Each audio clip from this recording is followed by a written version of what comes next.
Unfortunately, it's a 720p screenshot blown up on a 4K monitor. Well, it's not too bad. It just looks a little dusty, like there's a fog in the air. The atmosphere is quite fitting. It's a dirty planet after all. It's a dirty planet. Yeah, it Filthy, looked dusty. They're in a disgusting volcano. organics. Come on. it gives everything a sleepy look, like as sleepy as some of the performances these voice actors give. Oh man. Oh. Too much energy. Hooray! You're Silverbolt.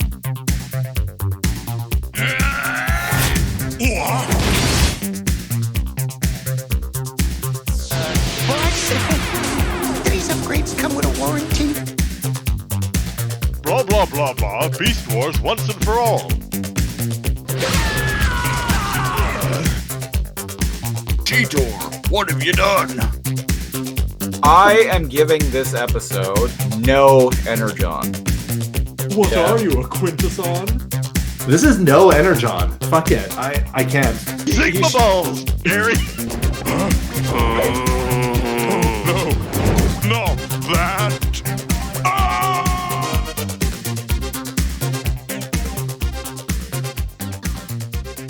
Greetings, Maximals! Welcome to episode 95 of Too Much Energon, the weekly podcast where we talk about Beast Wars shit and talk shit about Beast Wars, coming to you live from a mysterious floating mountain hidden somewhere on planet Energon. I'm the Siege, one of your hosts. And I'm your other host, NeoCal. And this week we also have a special guest host making her return to the podcast from the Stasis Lock podcast. Guest host, Candice. Guys, thanks for having me back. I Yeah. can't believe you fell for All according to plan. it. Oh, I see. It's all part of the plan. That's right. Nice. Nice. I'm not a man with Love a it. plan. I'm like a dog chasing cars. I So wouldn't know what to do with it if I caught it. exactly. No, I just do things. Oh, I love that movie. I love it. I actually watched it last night. Oh, Nice. damn. Funny enough, it was a very I was a few drinks in, and I think I saw like something on YouTube that was like top 10 moments from The Dark Knight or something, and I started watching it, and I got like 5 minutes into the video, and I'm like, fuck it, I'm just gonna watch the movie, Yes. Awesome. and I did, and here we are. And here we Better are. than me. I keep telling myself I want to watch it. I gotta watch it. And I keep forgetting. Things keep coming on other shows and networks and know. stuff to watch, and I'm just I keep. It's like every Yeah. time we say, "Oh, we're gonna watch the rest of this show." Yeah. And No, we what was I definitely watching? always do. I often forget. Yeah. Yeah. Months go by. What was I watching? Oh yeah. Nobody knows. I don't remember where I left off, so I guess I should watch it all over again. Or I've been just doing that. not at all. I've been doing Or that a not at lot all. lately. I've been like sitting down, like I'll get home from work and I'll sit down and be like, okay, so what shows am I watching right now? And like, I can't remember. And then I'm like, oh, okay, well, I'll just watch like Breaking Bad again or something like that. And then like 2 days later, I'll be like, fuck, I should have watched whatever. I should have Yep. watched the latest Yep. episode of She-Hulk. What the fuck's wrong with me? That you wanted to watch an episode of She-Hulk. That's what's wrong with you. Hey, that show's pretty good. A lot of people are dunking on it hard. Really? Yeah. I haven't bet. watched it, but Have you seen it, Candice? I haven't. I want to, but again, one of those things just keeps slipping by because I'm never on Disney Plus. I forget. same. I can't bring I myself have to it, pay but for I'm just I can't. No, I use my friend's account. So Oh, busted. Disney's definitely going to be watching this. You never know who it is. Mr. Disney himself. Hanks? Oh, sorry. He's basically Disney, right? Yeah, Walt Hanks. There we go. Thank you. Walt Hanks. I'm actually kind of surprised, Cal. I haven't given you my login for Disney Plus because I've given it to like I think like 3. I wasn't other sure people if that have it. was even possible. Yeah. Yeah, I can give you my login for it. Oh, dang. Sweet. You hear that? Now I can watch Hook. There you go. Yes. It'd be funny if Hook isn't even on Disney Plus. I would be shocked. Ooh. Is it 'Cause even then- is it even a It Disney is, movie? isn't it? I'm pretty sure. I was pretty sure. Is it? Okay, time Hold for my some energy. Oh, you got John. me thinking. time for Ready some to legitimate watch. journalism here. Hook. Hook film, directed by Steven Spielberg. Prime. TriStar. Prime. No, it's not a Disney movie. It was released by Oh. TriStar Pictures, which is owned by Sony. By Sony. Wow. I All mean, this time I thought it wow. was Disney. I mean, It's Peter because Pan. the animated movie was. Yeah, Right. That's what I'm thinking of. and Peter Pan is a public domain character. Hmm. I know Hook because is too. well, and like I know he's a public domain character because you see I worked at a video store at one point in my life, and I saw lots of shitty like direct to video like Peter Pan movies coming out. People ask, is Hook available on Netflix? Now that Hook is streaming on Netflix, blah, blah, blah, blah, blah, turned me into a tiny contrarian to see left me, blah, blah, blah. I had a lot more fun rewatching Hook as a gay adult than I did watching it as a child, because the movie is pretty darn gay. Why did Google show me that as the front page? Yeah, I don't know, NeoCal. Weird. Cal being the person who says that Google gives you search results tailored to your own interests. Mhm.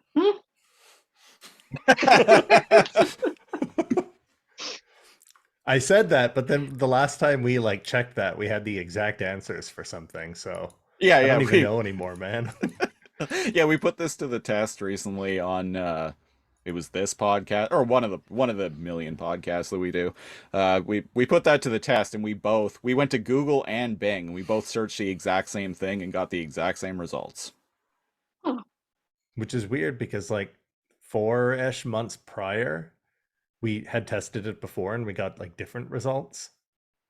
Well, that's interesting. Something What were you searching between there that changed the algorithm? changed the algorithm. I think the AI Dun, was dun, probably like they're on to us. Oh, And they Skynet. synced our searches, yeah. Yeah. Yeah, Skynet, exactly. They're on to us. We need to stop this. Dun, dun, dun, dun, dun. Lasercomb is on to us. Dun, dun, dun, dun, dun. You're just gonna get your door like kicked in, and you're not gonna be there anymore. And Oh. police officer's gonna hold up a picture and be like, "Have you seen this boy?" To your aunt and uncle. And then I just show back up the following week to record, like wearing shades. I just sit down and I'm like, I am the Siege here to record. I am the Siege here to record. Welcome How to, are you, Welcome to Too Much pal? Energon. Welcome to Surplus Energon.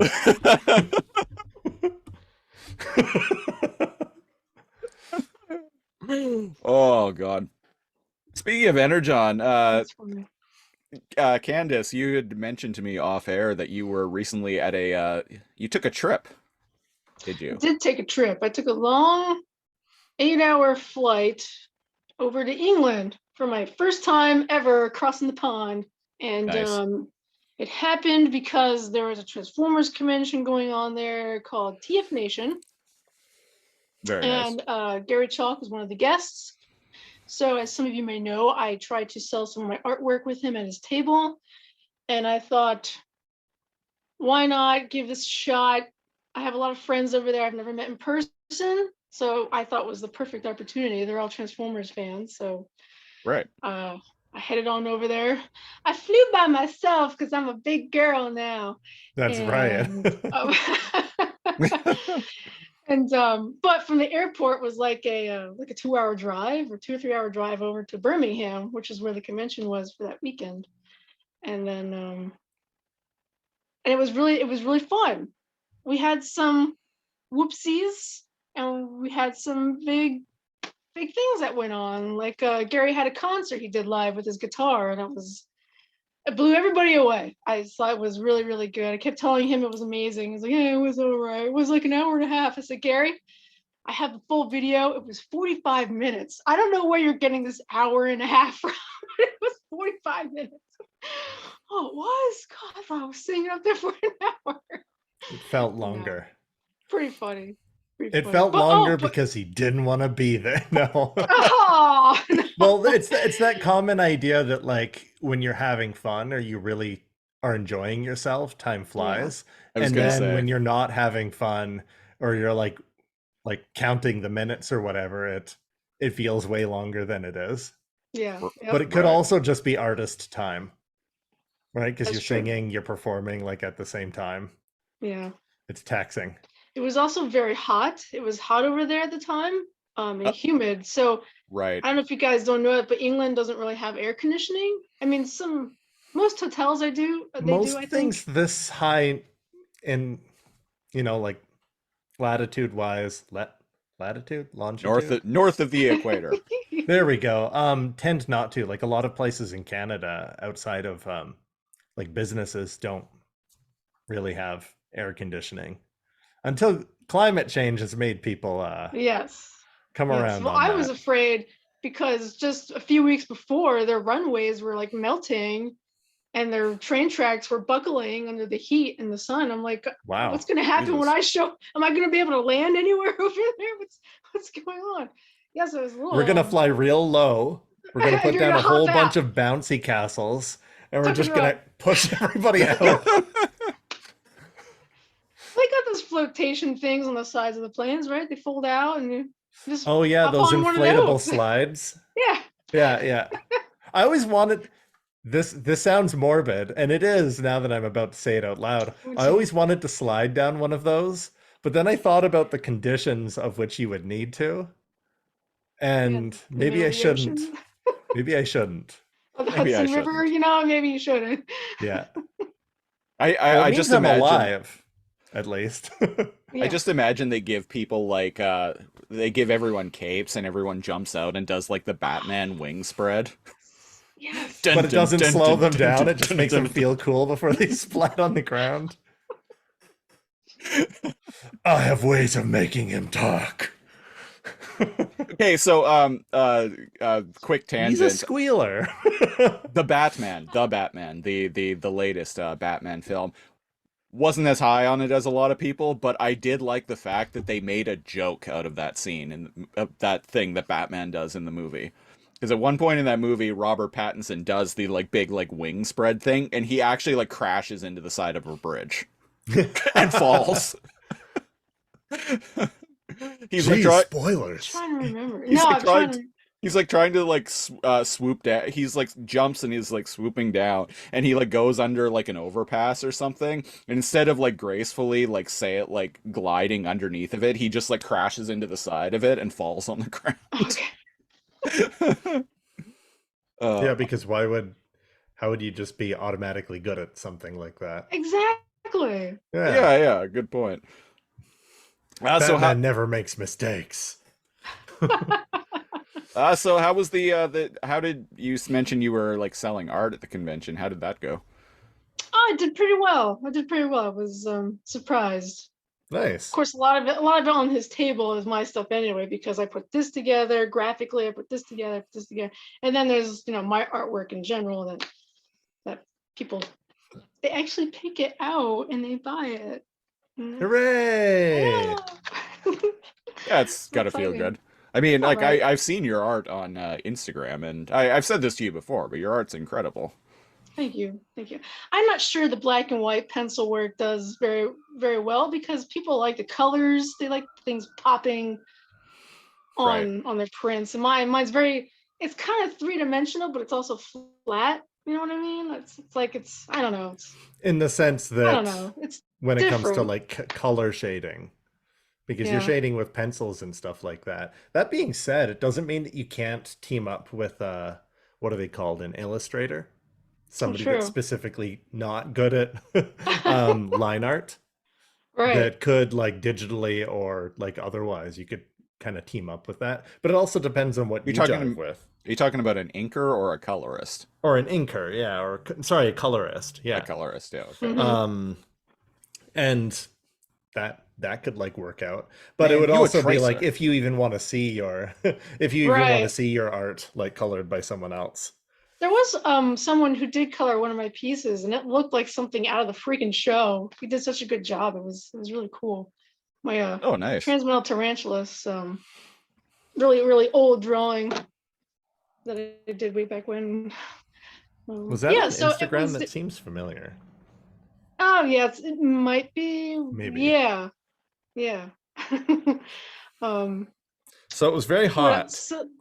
yes, that's right. We were talking about the heat. Oh, it was hot. I mean, you go in restaurants, there's no AC, and I'm in Pennsylvania. Everything's AC over here, you know. So I'm quite used to that. However, I'm also used to walking back and forth to work in jeans in 90 degrees, humid. Yes, that's what I'm saying, Stark. Exactly. Okay, he jumps in once in a while. Everybody loves cat cameos. Right, Stark? No, you got nothing now. Nothing. Yeah, that's what I There thought. you go.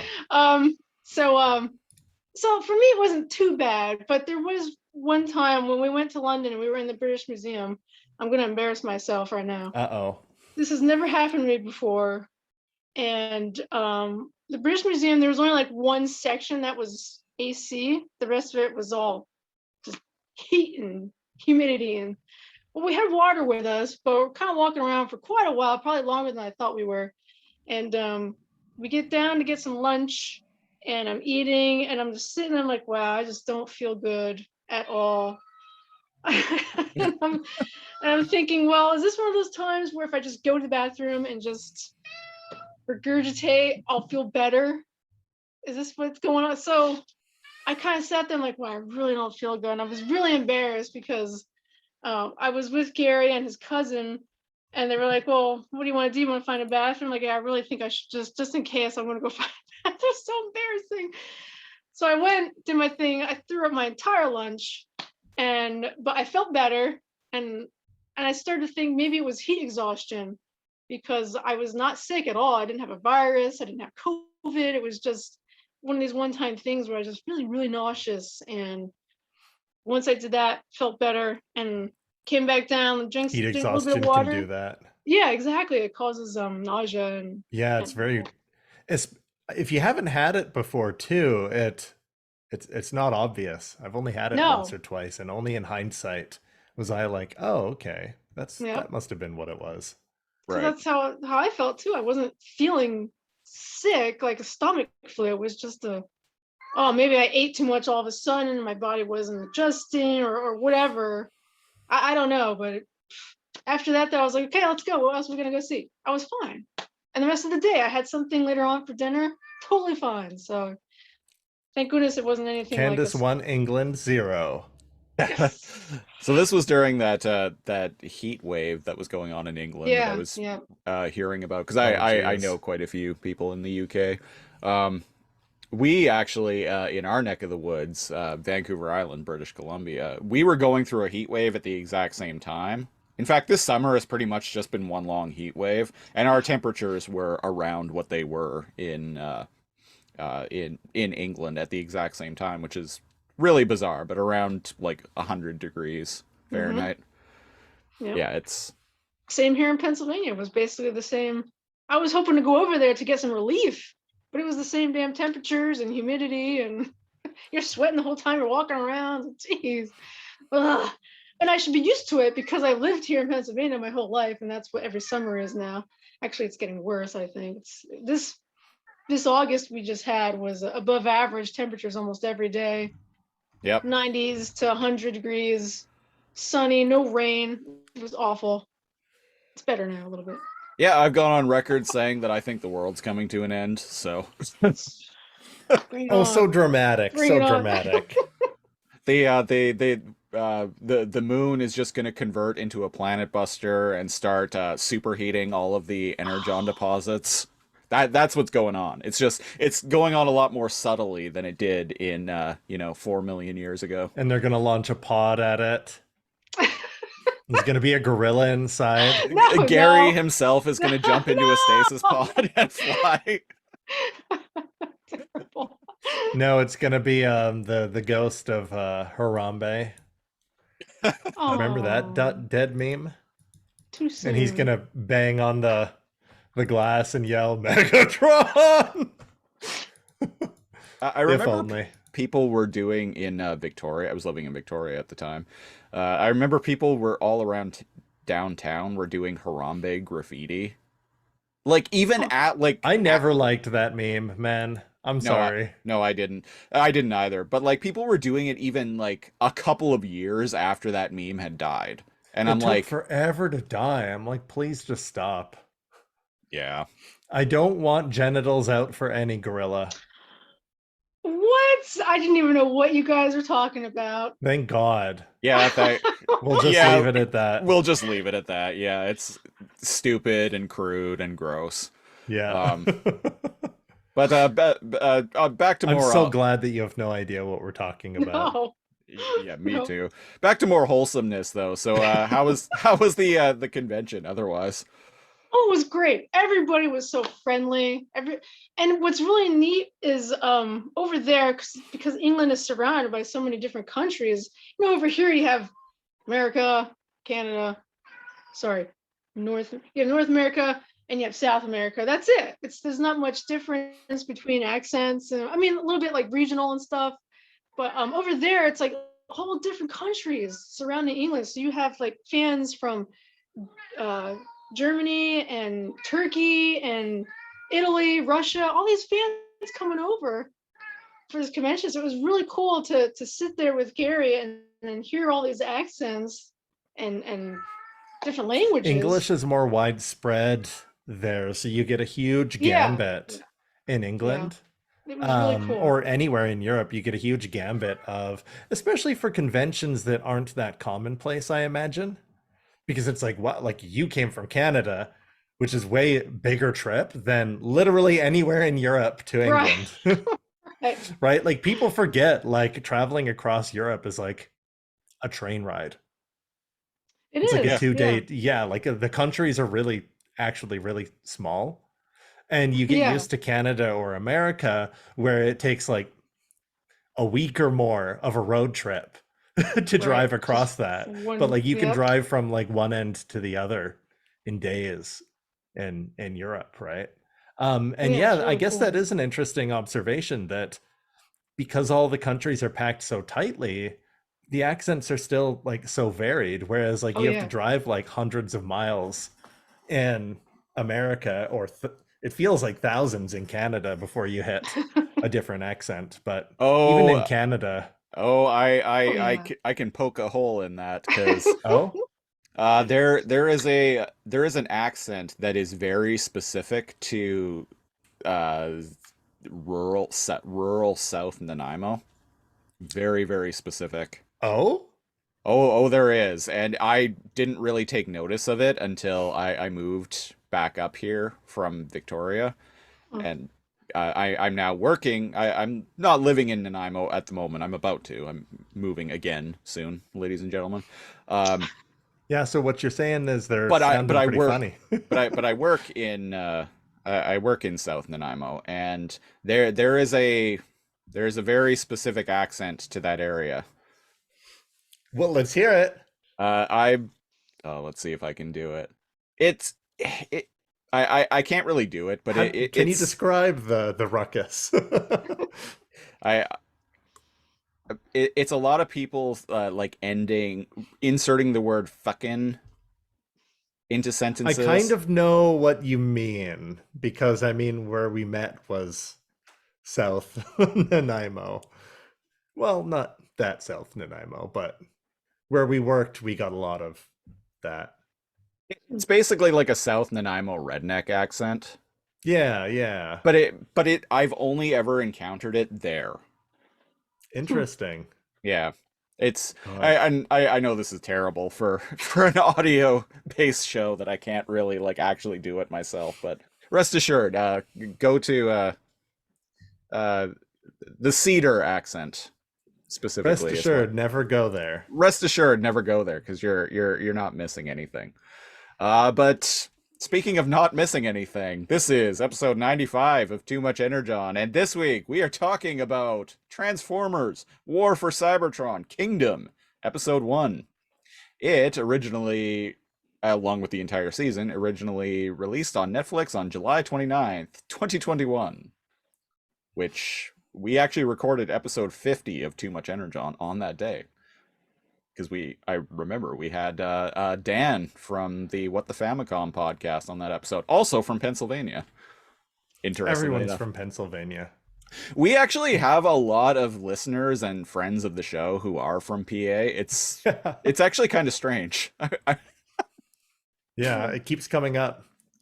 Oh yeah. Oh, look, that's the state dance.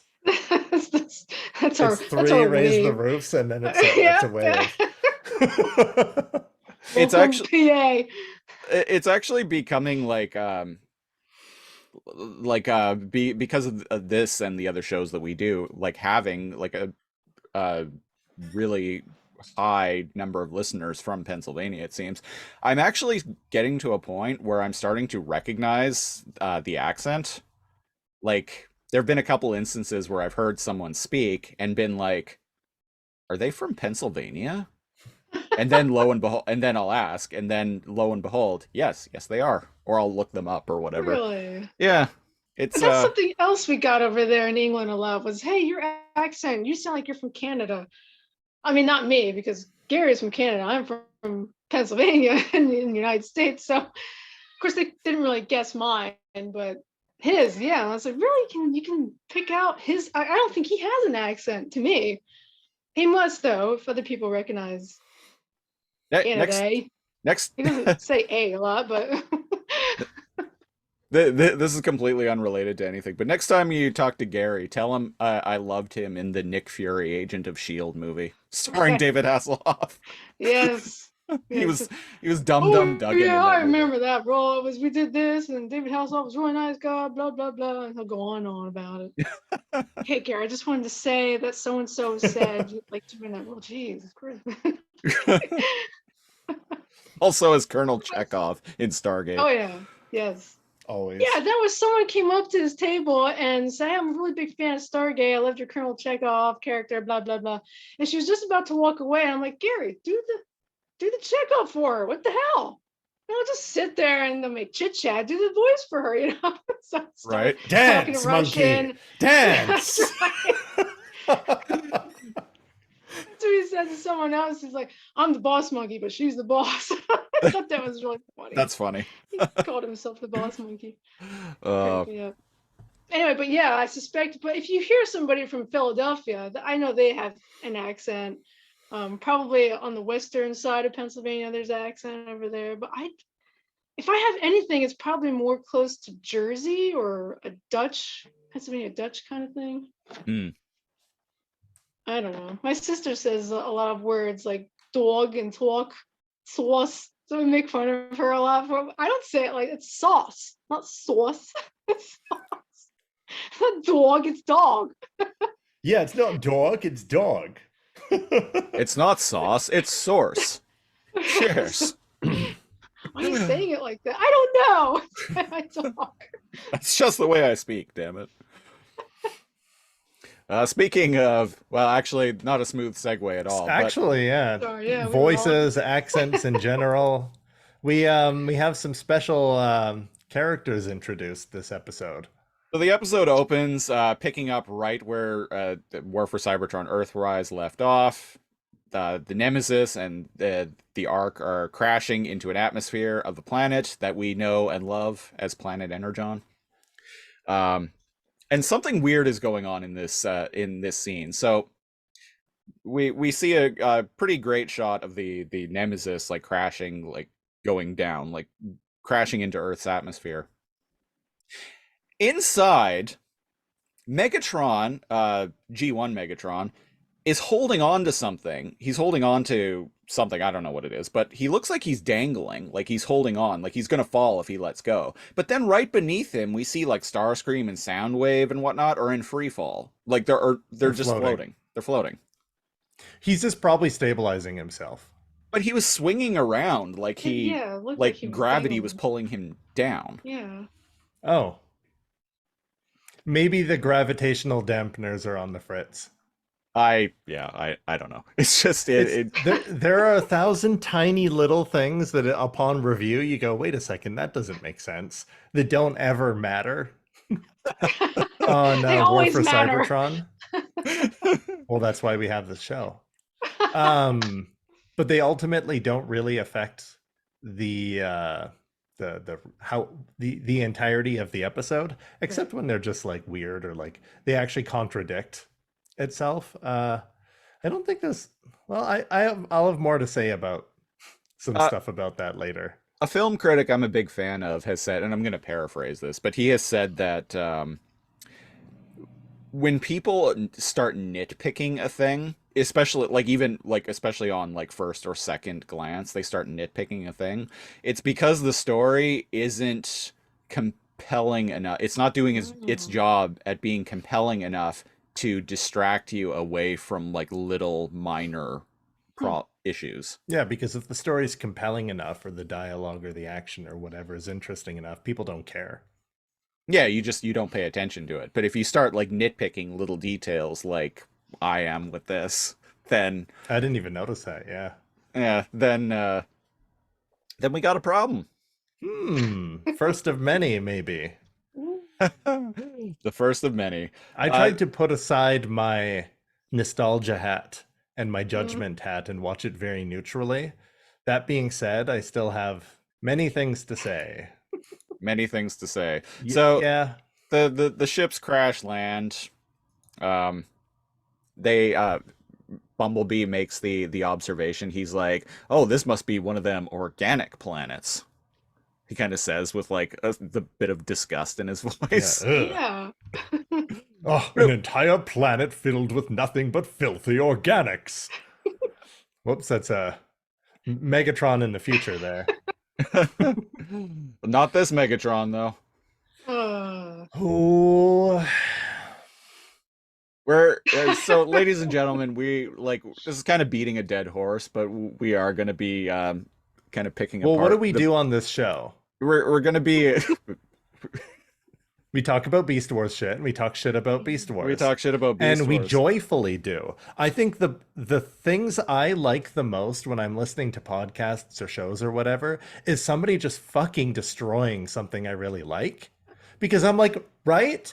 And this is why. And I've told this, I've talked about this on air before. There's nothing worse, especially about that second Spider-Man movie, like Far From Home, I think it was called, or Away from anyways, there's nothing worse than something Peter Parker's European Vacation. Peter Parker's European Vacation. There's nothing worse than a movie or a TV show that has the potential to be really good, and then it just fucking isn't. That's worse for me than a movie or a show that's just kind of bad all the way through. I've gone on record in saying that I feel that way about Josh Trank's Fantastic Four reboot from 2015. That movie had a lot of potential, but like falls flat on its face immediately. Which makes you like nitpick or dislike it more, because like you can see that it can be great. And Kingdom, my dude. I don't think we had anything bad to say about any single episode in Earthrise. That may change come Kingdom. So yeah, what do we got? We got a whole bunch of Autobots kind of freaking out, being like, well, if Teletran's down and we survived, then Megatron must be alive too. I like the way. So yeah, Teletran 1 is like muttering. It's just like muttering to itself, and they're pointing. They're noticing that, which for an AI computer to be audibly muttering to itself, I think is actually kind of fucking stupid. I was going to say that's endearing to me. Oh, I like that. Like he's doing internal repairs. Right. He was also they were deciphering all the code that they got when they jumped through that space gate, right? So they were like mind overloaded already, and in my head they're muttering to themselves because they're trying to get their systems back online and decipher that. And I actually like that personification of Teletran 1. Yeah, fair enough. But so Optimus Prime, I found I found this line like really funny at first. Optimus Prime says, "Autobots, we have survived our crash." And then he pauses and I'm like, "Really? You don't say." We have survived our crash. But then he follows it up with we must assume the Decepticons have done the same. But I just at like when you first hear it, I'm just like, "Really, buddy? Captain Obvious." Siege and I, now that we've been reviewing, because we've been doing all of War for Cybertron, Yeah. right, Candice? Have you watched all of it by any chance? I have. Okay, a while cool. ago. When was it? In review,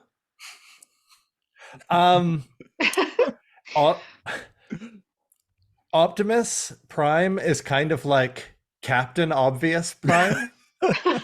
In like every episode, he's like, I see you. Obvious Prime. That's his new name. Obvious Prime. Yes, Obvious Prime. Yeah. I made that joke Love like 4 episodes ago or whatever, but it never stuck. Yeah. Obvious Prime, and he'll be like, I see you've returned with the Energon. Slower. Yeah, I'm holding it in my hand, dog. It's like that, but like dozens of times throughout the whole show. And I'm like, he's not wise. He just goes, it appears that Megatron is after the Allspark 2. You're just saying what everybody knows. Like, has he done anything wise? Has he done anything good as acting leader? No. No. And indeed, we get an alternate version of the Maximals coming up in a bit, who are all kind of assholes and nothing like Beast. They kind of are assholes. Should we jump in? Yeah, How they meet? Let's do it. Okay, one, nothing like the actual Maximals. What would the Candice, what would the Maximals do if they found an obvious spaceship landed? Specifically one that they recognize as the Autobot Ark. Let's pretend they're idiots and they don't recognize the Ark. Let's pretend that they're idiots. You say. Huge stretch of the imagination, I know, but what would they probably do?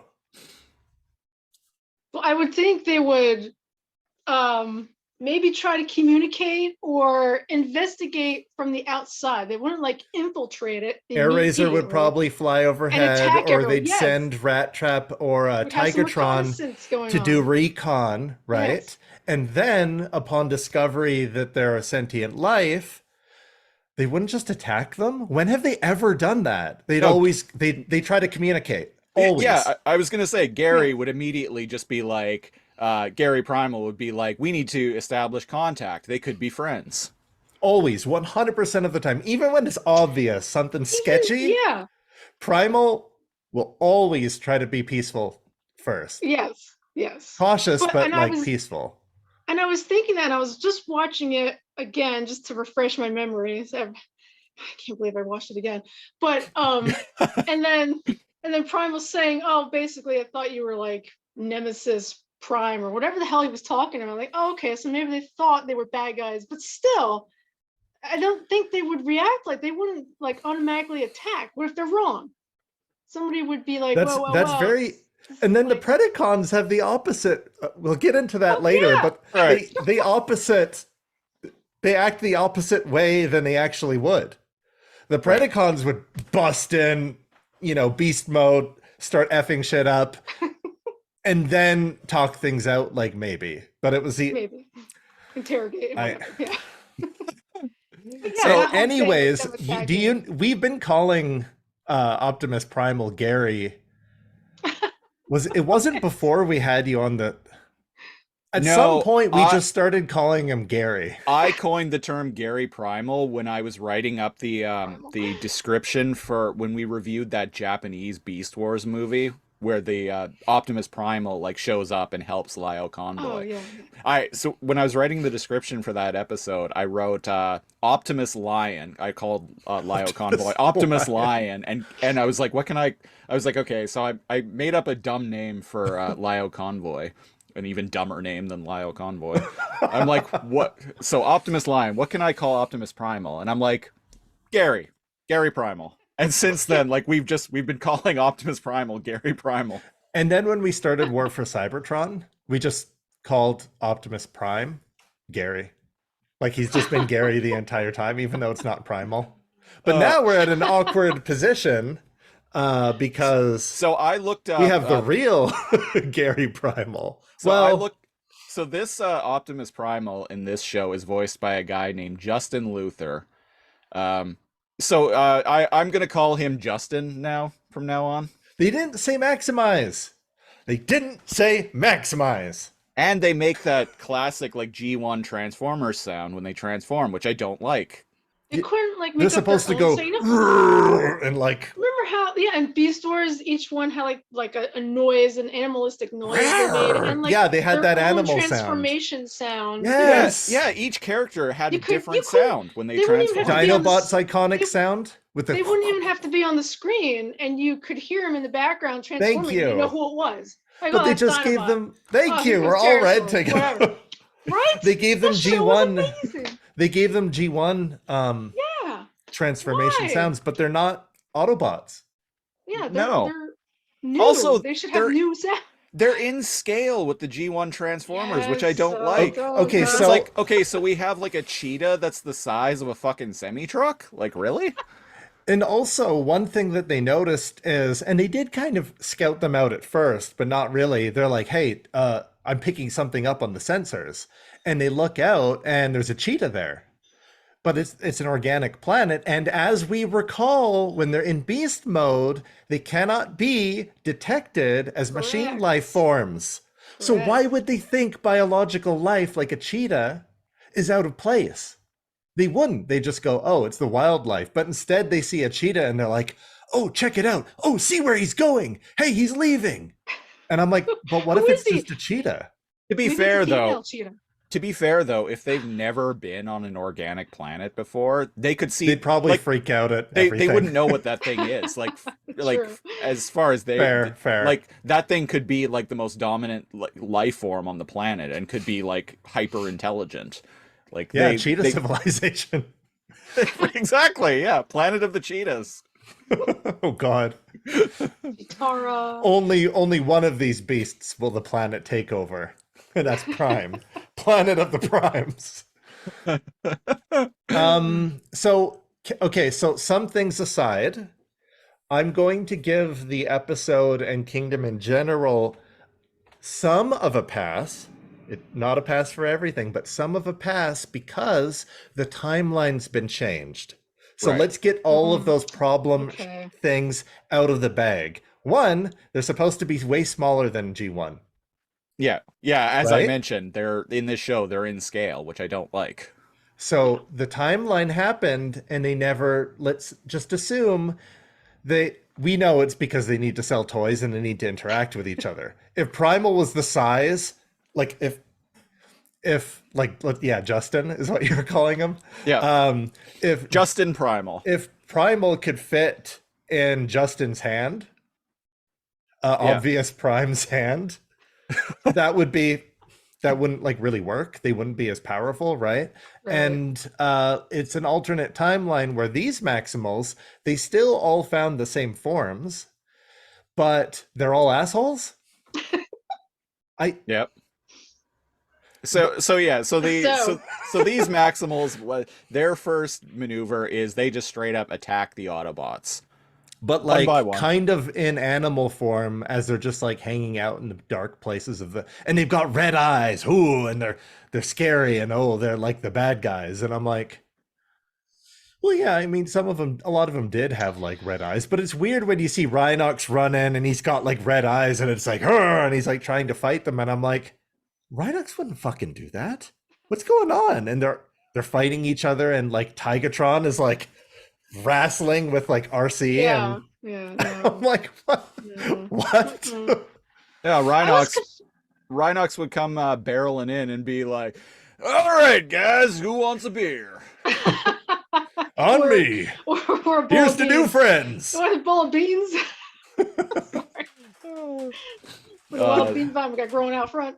I was a little confused, the whole attacking thing, right? But then Obvious Prime is holding that big weapon. What the hell would you call it? I don't know. The big weapon, like a scythe or something, whatever. It's Obvious Prime has his G1 axe. Oh, he's got his G1 axe. That's the axe, Yeah. yes. And it has the Autobot symbol on it. And obviously they have Justin looking at it and be like, you're an Autobot, so we're gonna attack you anyway. I don't know. Then still being an asshole. They go to like I don't fight understand why they each do it. other. Why did he look at that and be like still fighting and being a jerk? Well, and That Justin didn't make sense to me. They should know what the arc is, like Justin said. Justin sees Obvious Prime and immediately starts calling him Nemesis. Yes, yeah. Fair. Because as we find out later in the show, in their future, Optimus Prime gets reformatted by Unicron as Nemesis Prime.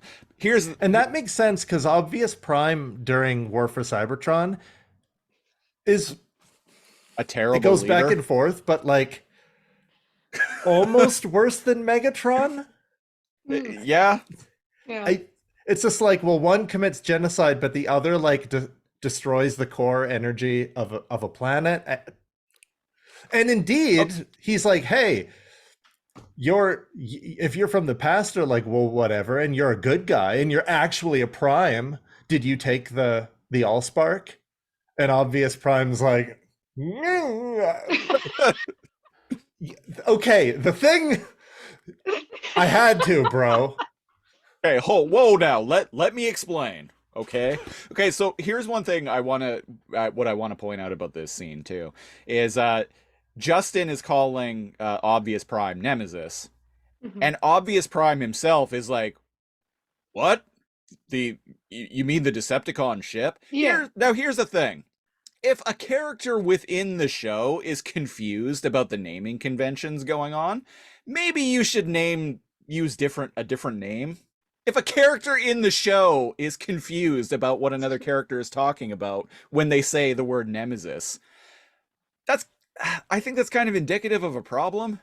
It's also confusing to the viewers. Like, you think the younger viewers watching it are like, wait, what? That's Or my maybe they're point. not even- Maybe they're not even paying attention. But Cal's muted. oh, I'm silly. If the ship is named, sorry, there was like cars, net creaking sound, blah blah blah. If that, like both of you are saying, if the ship is named Nemesis, okay, so is this canon from something else? Prime being evil and being named Nemesis? Is this from like a comic or another show I haven't watched, Sage? Nemesis Prime? Yeah, it's from the comics, and it's a name that was assigned, I think, in the Dreamwave comics line from like the 2000s.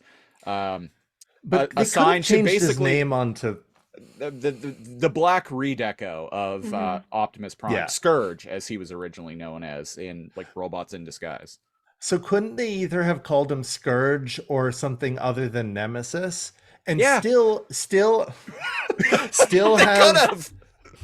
still have done a callback to Nemesis Prime, but not call him that, because as I've learned the term from Siege, when you hang a lantern on something, that doesn't make it okay. It just means that the show knows it's fucking dumb, like the viewer does, right? Because when he's like, "Oh, nice try, Nemesis," and he's like, "What? The ship? I'm not a ship."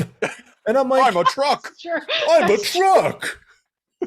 Obvious Prime truck. You ape. Me truck. And Rhinox is like, damn right, I know a truck when I see one. Hoo. High five. Fuck Biden, am I right? And he's like, what are you talking about?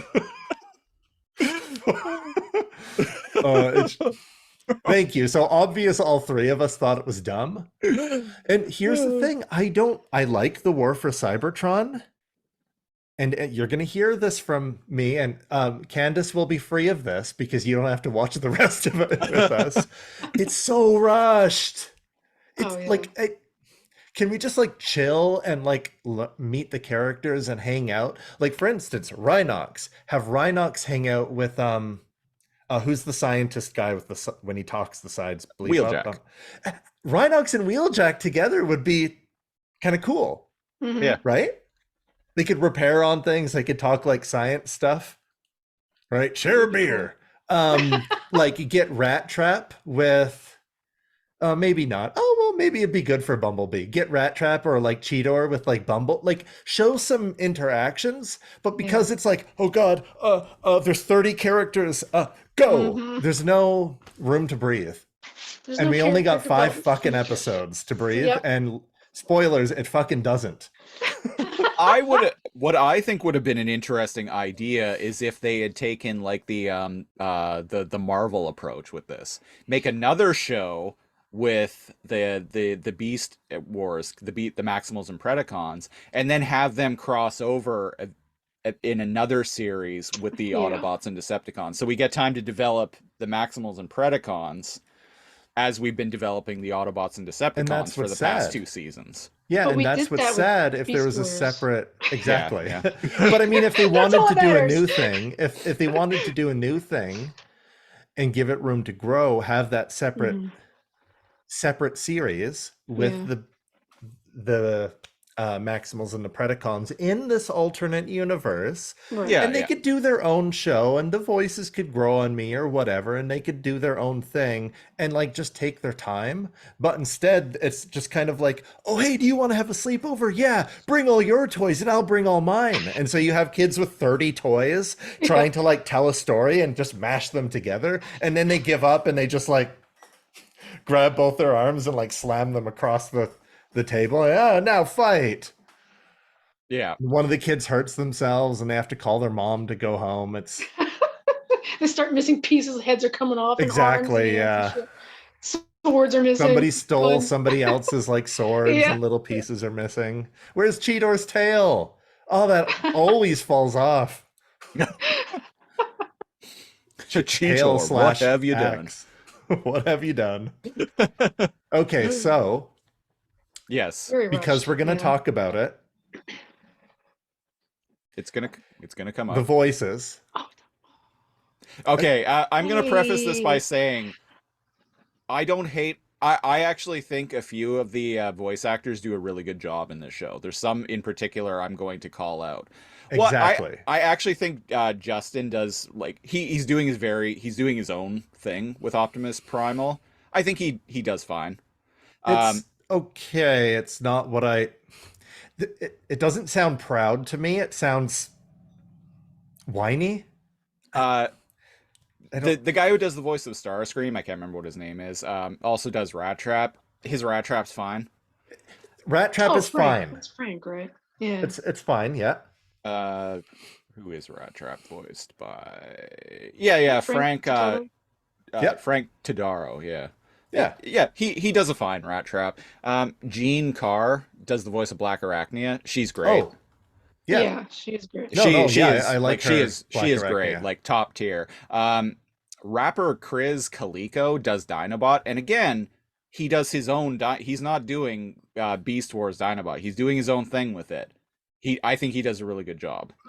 To me, those are kind of the standouts of the Beast characters, the voice acting in the Beast character. Oh, and again, doing her own thing with it. But Airazor, she's Oh, she's I a good actually voice like actress. Air Razor. Yeah. Yeah. And again, if you put the nostalgia aside and try to watch it as a standalone, that's fine. But some are so jarringly different. And because there's no room to breathe, they're kind of meh. There are 2 in particular that I am going to bash the living hell out of. And maybe it's not the fault of the voice actors themselves, more the fault of the voice director, Right. Tigatron. That's exactly who I was going to say first. Go on. And Mhm.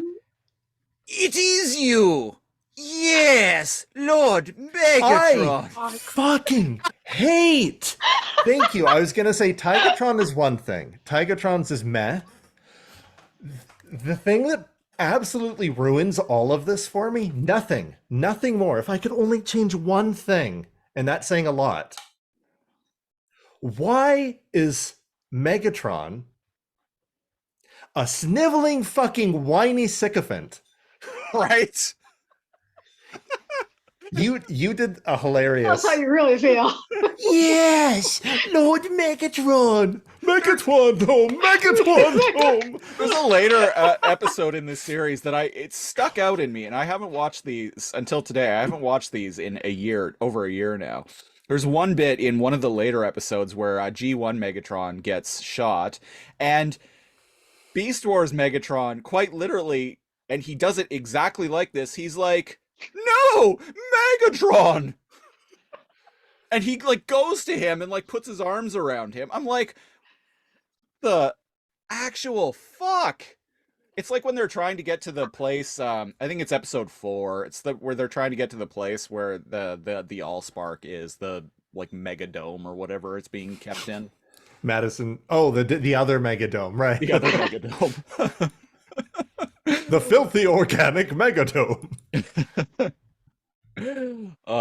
Anyway, so yeah, Only the strongest survive.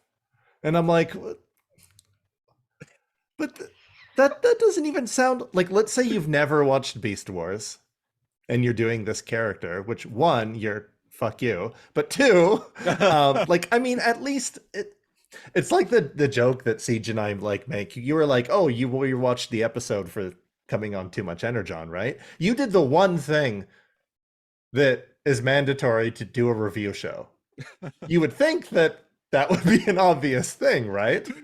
Yeah. One would think that maybe if you were to play a character and the character has existed before, you might watch 5-10 minutes, Maybe. a compilation scene or whatever, and you can do something yourself with it. But one thing that Megatron from Beast Wars isn't is a sniveling, whiny, like Starscream 2.0. Well, doesn't Which some is- of the writing have to do with that too? Not just the voice acting. It's the but right. who wrote this, that they're going to turn him into this little brown noser T-Rex. And he just sucks. He doesn't do anything cool. He doesn't do anything on the show. cool. yeah. When he's Like, spoilers who's for all of the- Kingdom, he's like this Megatron, the this total T-Rex Megatron sucks ass. Shakespeare villain that can think Where's 5 the- steps ahead in Beast Wars. And Where's here the we have moment exactly? nothing. Where's the moment where he's in his like jacuzzi with his rubber ducky, right? Holding a golden disc, and he's like, "Yes, all of the pieces are coming together. Isn't that right?" And then like squeezes a spark and like rampages in the distance. Like his secret weapon is like Rampage or something. That would be hype. I mean, If he actually plans on like usurping G1 Megatron. Hmm. But no, this one's like, Lord Megatron, can I suck your wee-wee for you? And he's like, oh, not now. Smacks him out of the way. Oh, sorry, I did the wrong Megatron. Not now. leave us. Leave us. I can't. My balls are dry. Like Beast Wars Megatron is such a like cunning and like powerful, like ambitious tyrant that he literally committed genocide on all of Cybertron after Mhm. they left Planet Energon. Yeah. Planetside. Yeah. Yeah, like say what you want about Beast Machines, but like his character was very like Oh, he got in shit Beast done. Machines, that's the most evil, I think, outside of Unicron. That's the most evil a single Transformer is capable of, I think. Killing everyone and capturing their sparks. Yeah. Yeah. That's up there, right? And then you Yeah. get this guy, and he's like, "Oh, do you want a gold disc? Oh, please help yourself to my personal chambers. Champagne, foot massage." Lord Megatron, I did all of this. And I'm paraphrasing, but this is almost literally what he says. I did all of this. I got this golden disc. We came all the way here for you. For Yes. you. Here That it is a great is. voice. Here it is, Lord Megatron. You're my namesake. I love you, Lord Megatron. Daddy, can I call Groveling you at his Daddy? feet, kissing his toes. Yeah. Yeah. More Holy champagne, sir? I'm like, who's this loser? And how they meet, right? They're going and they're like, it seems we have unexpected visitors. and they go out to greet them instead of, staying in their ship. And that's when they get attacked by Dinobot, a realistic Velociraptor and a T-Rex. Also, I want to point out, I Which can't really. starts badass, but then It goes does. downhill. It starts badass, but much like Josh Trank's Fantastic Four film, it has potential, but falls on its face immediately. So they all fight, right? So I was gonna point out though, I don't know what it is, but the shot of just the Decepticons just strolling, like strutting through the jungle, with the like shoulders like back and forth. Welcome to the jungle. I don't know what it is, but that shot like cracked me up. It's just the way that they're like moving, and everything's so detailed. They're moving so unorganically. Oh, guys, I wanted to say about the voice acting before we jump even further. We No, jumped it's all right. ahead. I was watching it the second time here for the show, so I prepare myself as the professional I am. Not. Thank you. It's And appreciated. and it's not just the very flat deliveries on everything, but I'm just sitting here thinking, okay, if I wasn't watching, I didn't know who the character was that was speaking. Is it Rhinox? Is it Justin? Is it Megatron? They all sound the same to me. Like there's no. I know what you mean. They all difference. just kind of sound like someone doing a voice. Yeah. Whereas you hear Rhinox like off screen, and it's just like, "Hey there, little buddy," right? Like you're like, "Oh, that's probably like the big guy, the rhinoceros." They're so right? Here, different. wow, like turbo gear, far out, right? And you're like, "Oh, that's the cheetah one, right?" Again, Right? Like, I'm gonna go munch some garbage. That's clearly the rat. Like, there's They're so different, and the personalities were so different that they came through with those voices. And when they cast these guys, like our Megatron, Beast Wars Megatron, and his voice just sounds way too high. It's got to be. This is a big ass dinosaur. Shouldn't it be deeper, like much deeper and even than what if they're it's providing? yeah. It's really bothers me. I don't know. I don't know if I have an ear for that kind of It stuff. should be It's just- commanding. It's not that you have an ear for it. I'm okay, like Siege had said, I'm okay with people doing a different take, right? Yeah, But I that's think fine, it's but important to capture the essence of a character. And when we had physicality. Kelly, the physicality, there you go.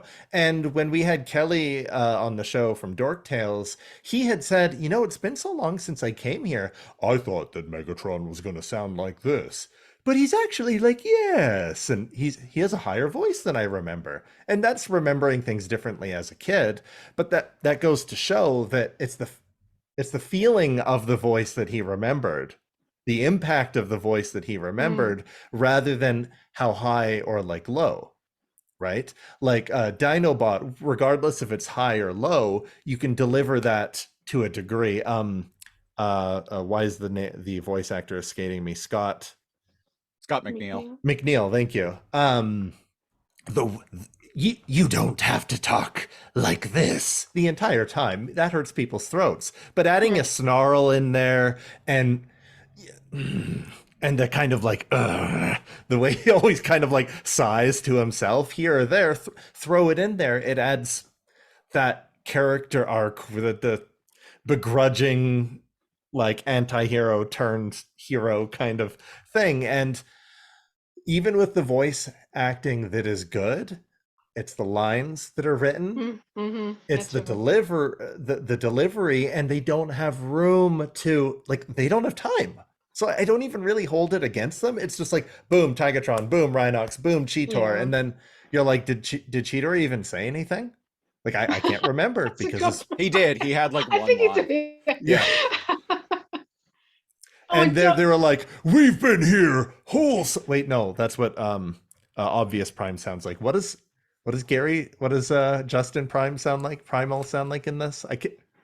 sounds like Obvious Prime to me. It's just not that different. Yeah, he's like, not as we've been slow. here. Oh, right. We've been here whole cycles. And then Obvious Prime is like, what? An entire Sunday afternoon. Okay, so cycles are one more thing about Justin Primal talking. Why does he move his hands around so much like this when he's talking? Like they kind of all do to an extent, but he's always like moving his hands around. Maybe he's because- Italian. I'm It's Italian. because I'm moving my animals hands around. talk. He's gesturing like he's Like he's a over-gesturing. Super Sentai. Yeah, exactly. Like he's a fucking Power Ranger or something. And like they all do it to an extent, but Justin Primal is doing it way more than any of the other characters. I hadn't noticed that, but that's funny. I only noticed it today when I was watching it. Okay. I didn't notice. There were so many other distracting things. Okay, so to get back into the episode, so yeah, the Decepticons go out because they're like, hilariously enough, Soundwave is like Lord Megatron, like we He's like, how dare you enter unannounced? Laserbeak has detected some life forms, and he's like, must be the Autobots.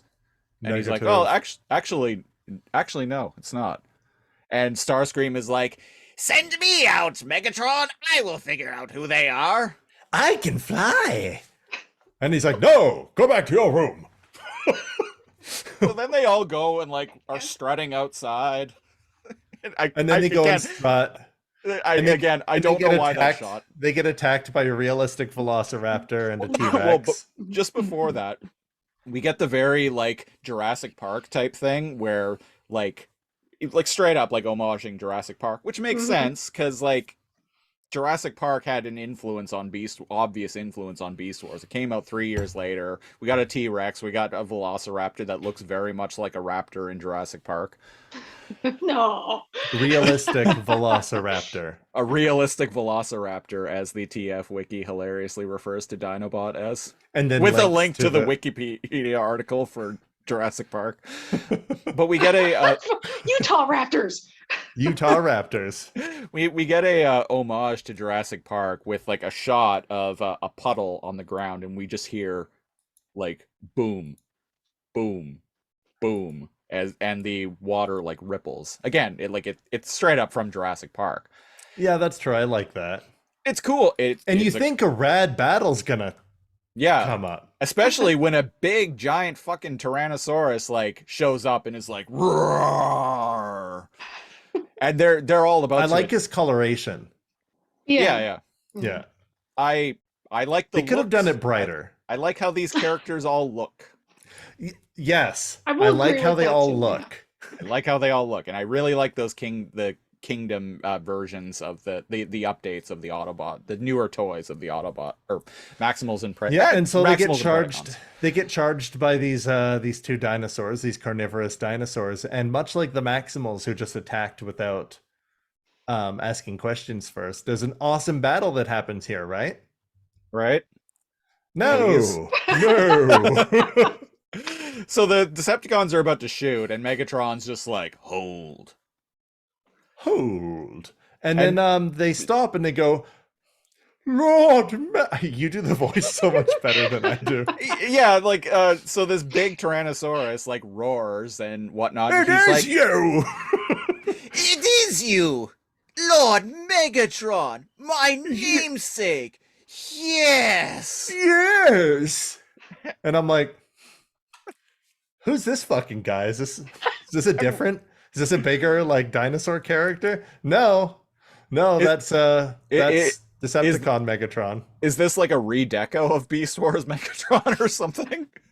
And he bows to G1 Megatron, and I'm like, yeah, he transforms and like kneels right away, and I'm like, no. Okay, the only reason he would ever do that is if he already has a strategy in mind. Exactly. If there was to fool something this Megatron and then take advantage of that. That's the only reason he would ever do So that. if this is an alternate timeline where this Megatron is a bitch and Dinobot stayed, because here's the thing, Dinobot left, right? Yeah. Because the Beast Wars Megatron was too big for his britches and made some bad calls. Yeah. Or so Dinobot thought. So Dinobot believes. This Dinobot stuck around, so well, for now. And somehow for some reason, him his idiocracy. My namesake, yes. But since you're the real Megatron, I suppose I can go back to my slave name. What was his name? Galavar? There we go. Galavar. Yeah. Galavar. I would have preferred that. Instead, the subtitles are like, what do the subtitles say? Beast Megatron, I think. Beast Megatron. Oh yeah, okay. Yeah.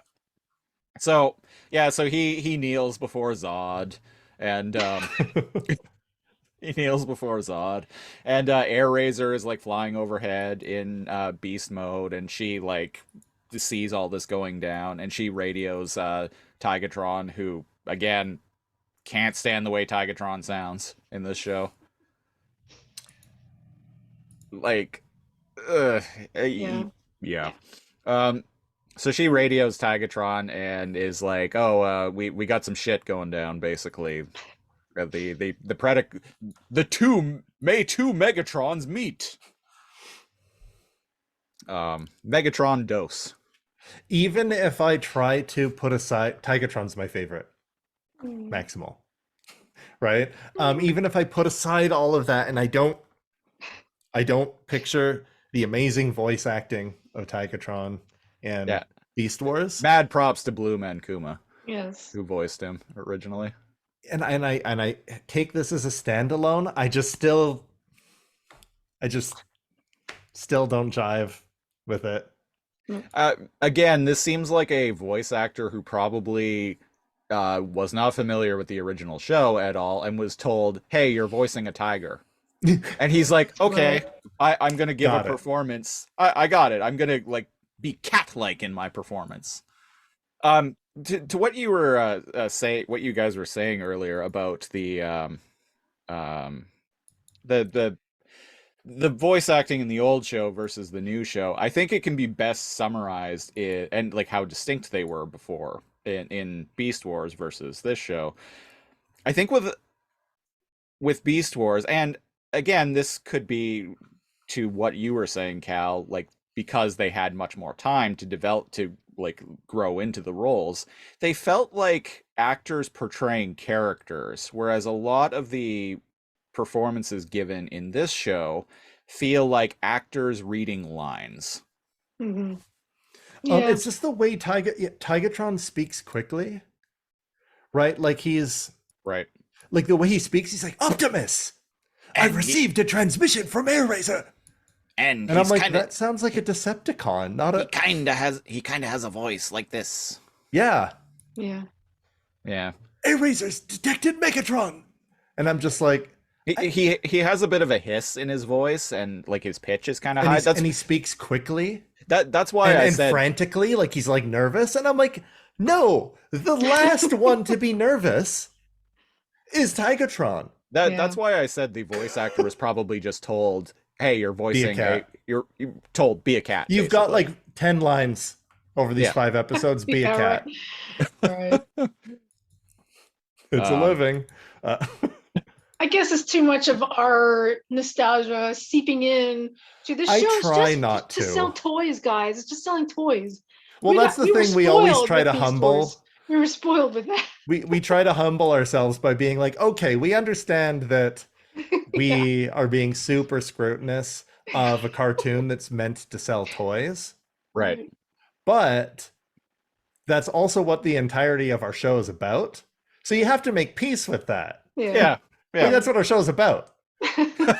we talk about Beast Wars shit and we talk shit about Beast Wars. And so, damn it, we're going to take it seriously. Yes. Because someone has to. And I mean, so there's some more dick sucking. I don't know that. Regardless, I mean, this show did sell. Actually, it wasn't even this show that sold toys to me, though. It was. Toys came out before the show, so yeah.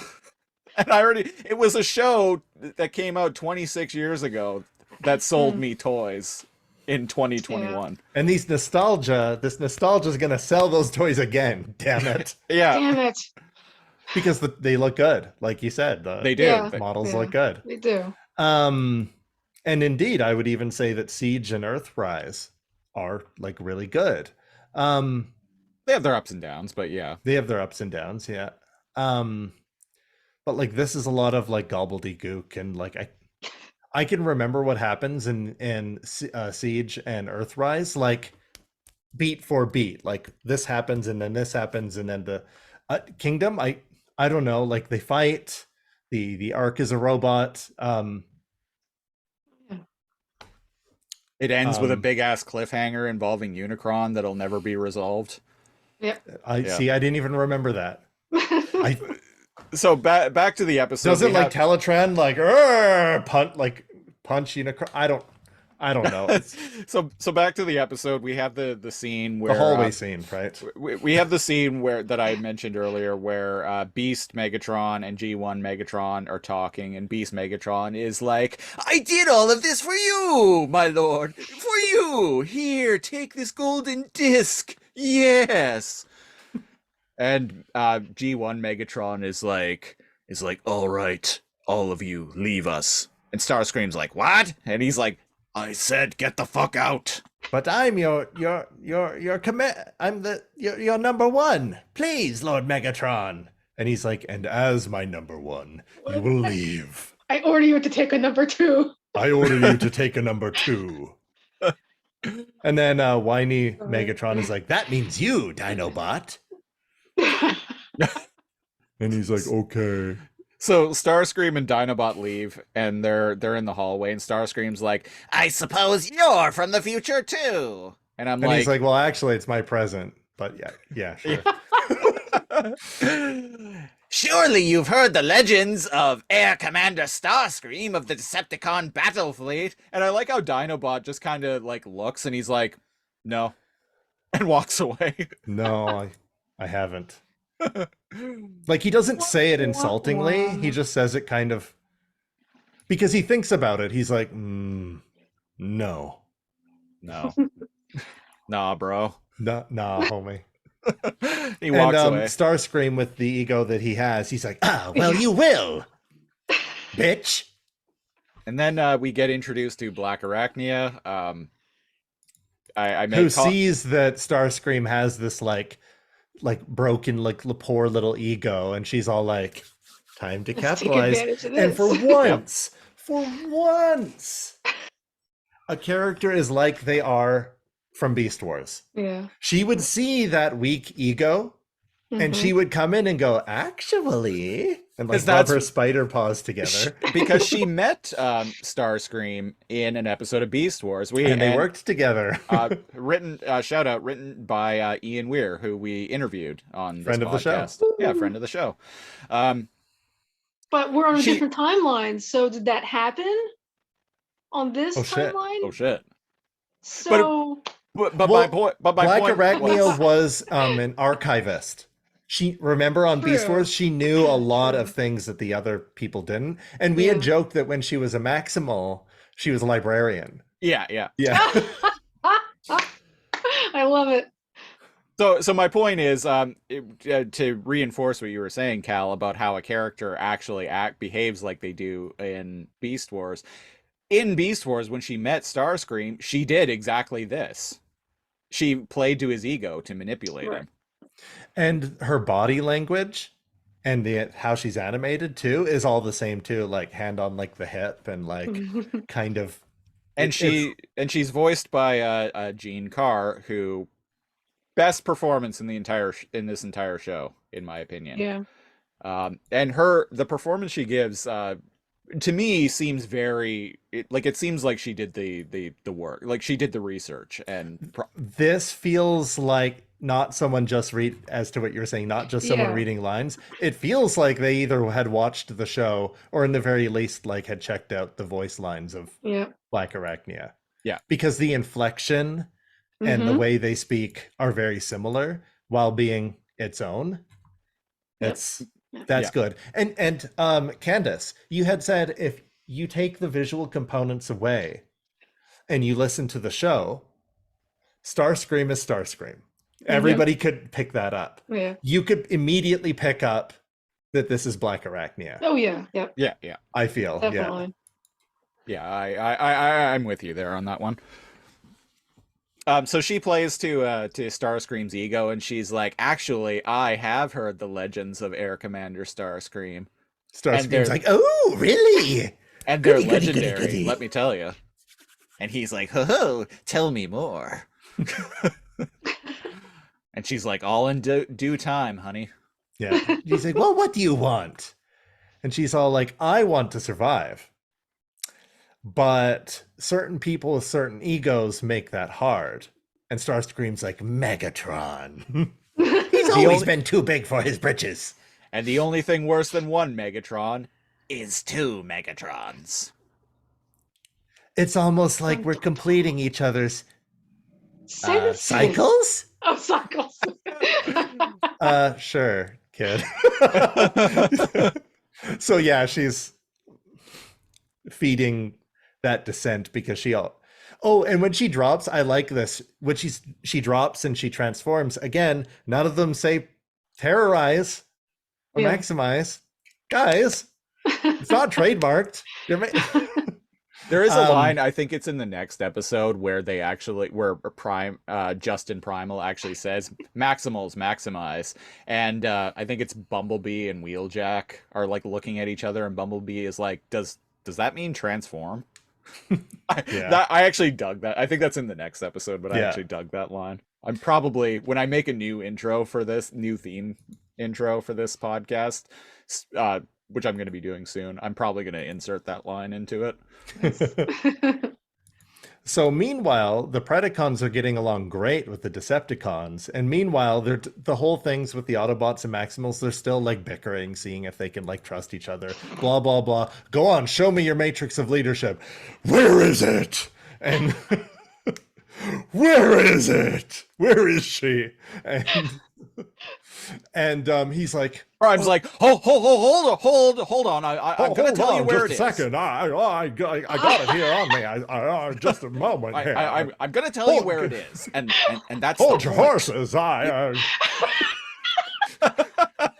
I Stewart. left it in my other pants.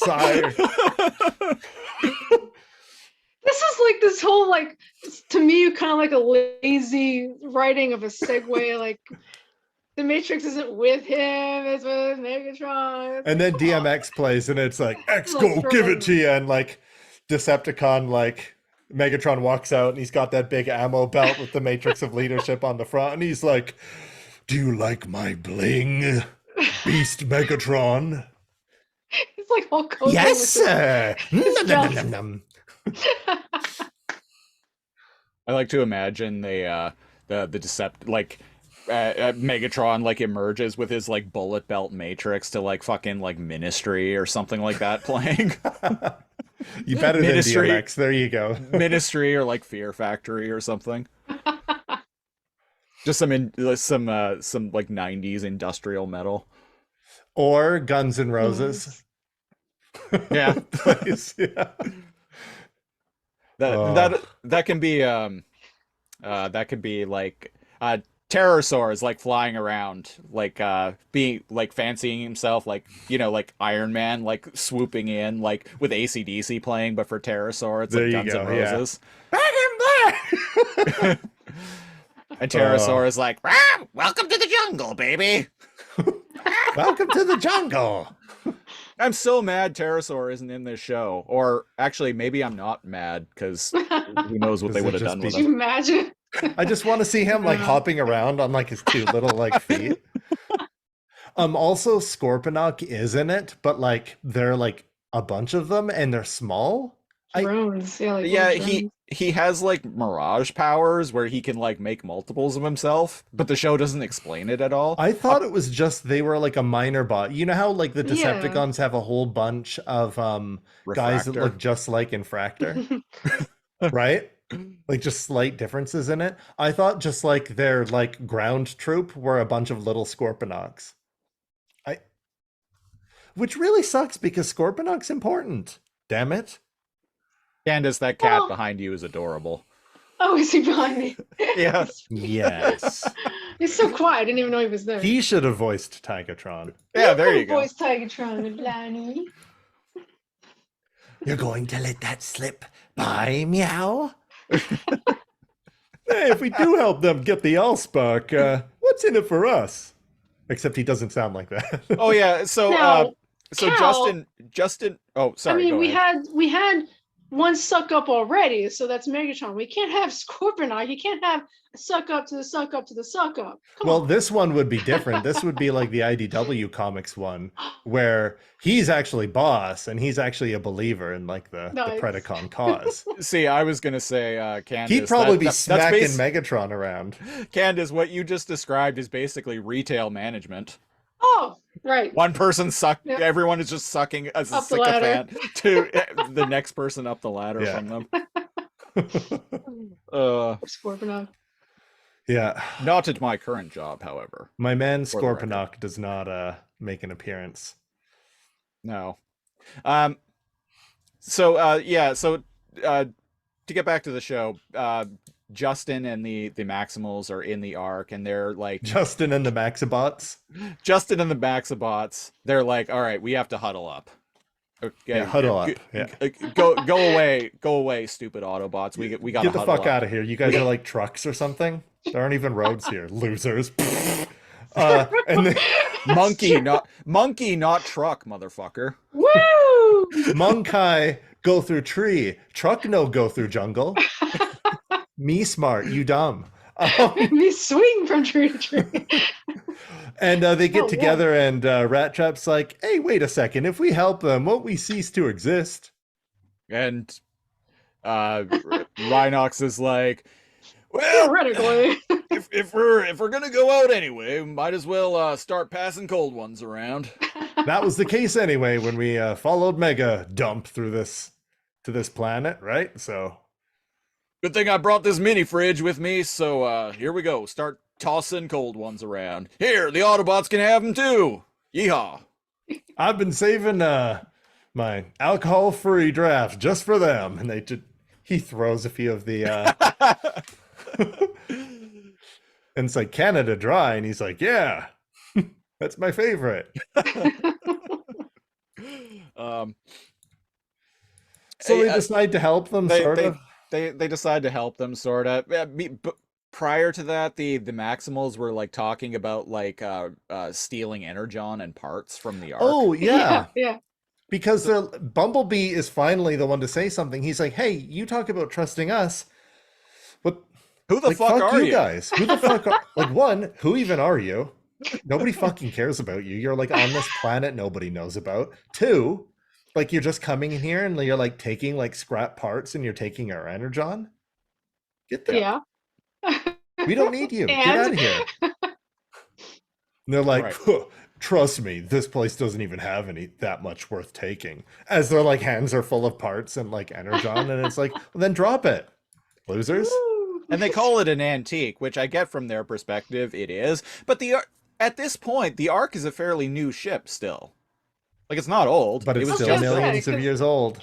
Obvious Prime is like, well, we'll share our technology with you. I'm like, what technology? Stuff is really Oh old. yeah, that line. They're just perplexing It's really old. lines throughout War for Cybertron that specifically Obvious Prime delivers. We'll share our technology.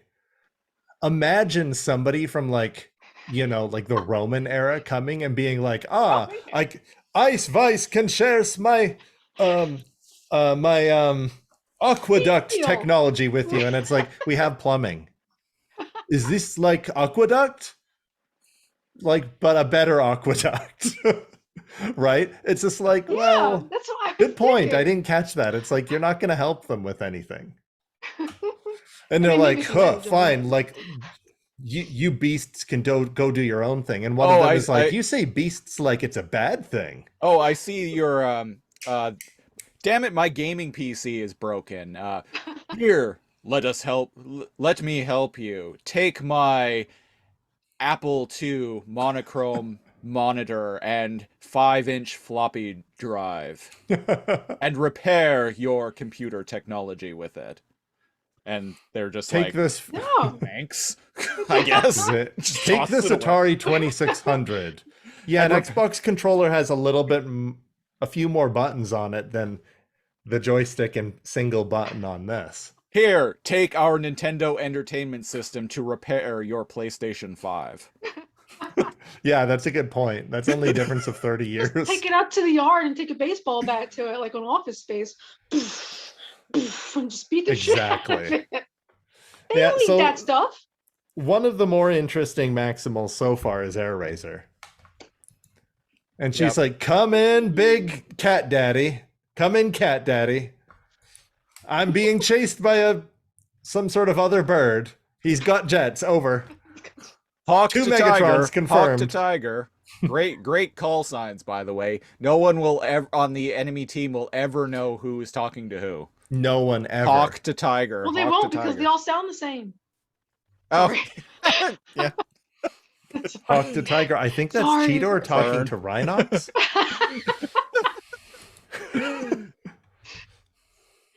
I like the Air Razor. It's like that joke that we've always made. I can't remember if I've ever mentioned it to you. It's like, oh, it's a good thing that when they scanned for animals to turn into, that like Cheetor ended up getting a cheetah and Rhinox ended up getting a rhinoceros. Wouldn't it have been weird if like Rat Trap got like an armadillo? Same shape, same kind of like weird creature. He could roll around. He rolls when he becomes transmetal, True. right? But like, what if Yeah. Cheetor had gotten the gorilla? Yeah. Hmm. Good thing their names kind of lined up with the animals on Planet Energon. What did they pick their names after their beast modes, or like they changed their names after? In the show, but in that like stupid ass like IDW comic from 2021, which we've reviewed several issues of now, and more to come, ladies and gentlemen. In that comic, like we see them on Cybertron before they crash on Planet Energon, and before they have beast modes, and they're still Rat Trap, Cheetor, okay. Rhinox. It's not very creative. That's what they would Neither You do. would is that think they would comic. have different. Yeah, more to come on that. We made no friends with the writer of that comic book, Who actually commented? who actually commented Oh. on us bitching about it. Friend of the show, Oh, goodness. Eric Burnham, I think his name Eric is. Burnham. Yeah, friend of the show. Okay. Gave Well, we're us never a- getting an interview with him, let me tell you. Well, Aw. maybe.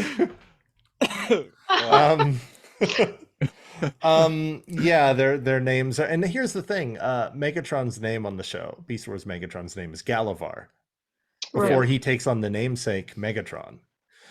So you'd think they'd all have a name like that. For example, Obvious Prime's name on this was Orion. Orion Pax before he got the Pax, Matrix. right? That's So you'd canonically think- with G1 as well. You'd think with Cheetor, like their name would be other things, but no, their name's like Cheetor, Rhinox, and And because And- the way they introduced themselves on the original Beast Wars show was like they had different names, so now they're creating. Cheetor's now like call me looking. Rat Trap. Cheetor's like looking at his mirror, and he's like, "Yeah, I'm a cheetah. No, you can call me Cheetor." Like it seems like Right, they it was they like they have find their different names. Yeah, I don't know. I was just I like that, yeah. Yeah, I like that too. Until, like, anyways, yeah.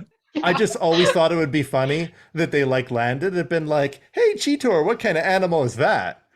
Right? And he's like a dog or a wolf. I was once Galavar, yes, but now I'm Megatron. Now I'm My Beast hero. Megatron, my hero. Change your name immediately. I'm going to have to do something about that name. Actually, a What was your line name Megatron says. before? What was your name before? Galavar. Go back to that. Why don't So Why don't you, Galavar? Why don't you change your name back to Galavar and gallivant the fuck out of my face? Galavar the fuck out of here. Magnus, I'm surrounded by fools. As you command, mighty Megatron. I'll heat up Yes. the bath for you. Okay, we're going off. As you can see, do you see how we have more fun by just making fun of the episodes we don't like? Yeah. Great. Anyways, there's a cool fight between Air Razor and Razorbeak where she actually does eagle shit. Like there's an yeah. aerial combat maneuver and boom, and you'd think that would destroy Razorbeak.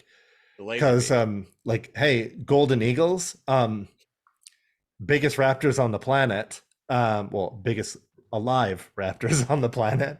Not realistic velociraptors. Hunt wolves. Like they can be trained to like hunt wolves. YouTube Mongolian like wolf hunting with gold eagles. Like they're huge. I thought she was a peregrine falcon. She was an eagle. Or no, is she she's a supposed to falcon. be- Oh, right, because she dives and she screeches, and falcons tuck their wings in when they do the thing. Okay, well, falcons have huge claws. I thought she was an eagle, but you're right. I'm freeze framing it here. She's kind of a cross between. She both looks on like the a show. juvenile bald eagle to me in the show. You're right. Her head Peregrine coloration. falcon. Her head coloration isn't white, but it is Yeah. a softer color. Okay, anyways, she's supposed to be a peregrine falcon, but on this she's a cross between a falcon and an eagle. And Perfect. because her feet are different colors. Anyways, She's a big old bird. She's a big old bird. Big old bird. She's a raptor and she's got raptor claws and she gets Hell the yeah. first attack on Razorbeak. Razorbeak's got a little something called lasers and takes out Air Razor. Oh, so Laserbeak. Laserbeak, yeah. Yeah, I'm just gonna Razorbeak. keep making fun of Cal. Oh, did I say Razorbeak? Yeah, you Did I did. combine their names? Air Razorbeak. That's their combined Wait, fusion form. yes. And then we see 30 to 50 feral hogs show up, and one of them transforms into Razor Beast. Razor Beast. The name's taken. Oink oink. And Mr. Razor Beast. what would he sound like? This show would have been better with Razor He Beast. sounds like Pumbaa. Yeah, he would have sounded like Pumbaa. They call me Mr. Pig. They call me Mr. Pig. Oh God. I wish he was on that cloned, show. and then Dinobot would have eaten him somehow. Yeah. Anyways, Laserbeak and Soundwave like pick Air Razor up, and it's like, Lord Megatron, I found a bird. Tosses her body over. Dinner is served, Lord Megatron. Because when he comes in, he's holding her by the. Yeah. Like she's actually small, and he's holding it Like a like a chicken. hunter would hold Yeah. like a A bird, pheasant. Or, yeah. like a pheasant or a turkey or something. Terrible. And I'm like, oof. It just tosses her on the ground. I have the most loyal subjects, Lord Megatron. I've wanted to feast upon her for cycles. Yes. My idiot followers can't even fly because Pterosaur died long ago in Beast Wars season 2. 3? 2? And Two. Waspinator went to beast mode and flew back to Cybertron. Yes. He's still out there somewhere. To this day, we cannot like. Did you know it's canon that Waspinator just flies back to Cybertron? And so, Candice, a thing that we came when we were Yeah. reviewing Beast Machines, a thing we came to the conclusion of, because Waspinator ends up becoming one of the Viacons. What we Yeah. ended up figuring out was that the implication was that Waspinator, like, literally, because he ends up back in the present, Right. and he somehow time traveled. well, canonically, like what we ended up figuring out was that he just like went to beast mode and flew into space and flew back to Cybertron, and it just took him 4 million years to get there. That's when you So start he like, didn't time travel. It just took him a long time. I guess that's one way. I've always wanted that explained because it bothers me so much about that show. And that's there you kind go. of the Here on, implication in the show. here on Too Much Energon, we deliver answers. Damn it!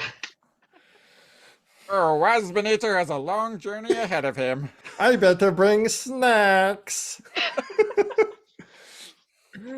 Oh, Pretty good. But anyways, So we had they got enough Air energy. Razor. Air Razor. Such loyal subjects. I've been trying to catch that bird for cycles. Christmas has come early, Lord Megatron. Yes.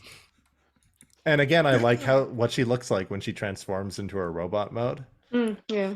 And yeah, Megatron's like, you're gonna lead us to the Autobots and the Maximals. I'm never not going to have fun. I'm never not going to have fun. Just like making fun of like stupid Megatron in the show. It's so embarrassing. Menacing music crescendos and scene. And that's episode 1 of War for Cybertron Kingdom. War for Cybertron Kingdom. Here, Should we just jump? Oh, I was gonna say closing arguments, or what do you think? I mean, the closing arguments is kind of when we give the Good point. the rating. Go ahead. So here on Too Much Energon, we rate episodes of Beast Wars, Beast Machines, War for Cybertron, even board games on the Too Much Energon scale, which ranges from not enough Energon to a sufficient amount of Energon to too much Energon. It's basically bad, okay, good. Start with our guest this week. Candice, what are you going to rate this episode of War for Cybertron Kingdom? It's gonna be. I'm gonna put it between not enough Energon and just okay, like in the middle there. What was the one you said was in the A middle? sufficient amount of Energon. Sufficient. I'm gonna put it between those. It's pretty low though. Okay, so what would it be one or the other, or is Would it it be- like hard to put? Come on, guys. Wait, would it be a high, not enough Energon, or a low, sufficient Energon? Low. Sufficient. Okay, so it just makes the passing It's- grade. Yeah, it's We're talking like C okay. minus. Yeah, Okay. C plus, okay. C minus. Yeah. All right, Cal, what are you rating this episode? It gets a surplus amount of no, it does not. When did I make that joke? Surplus? Well, I No, can't remember. It's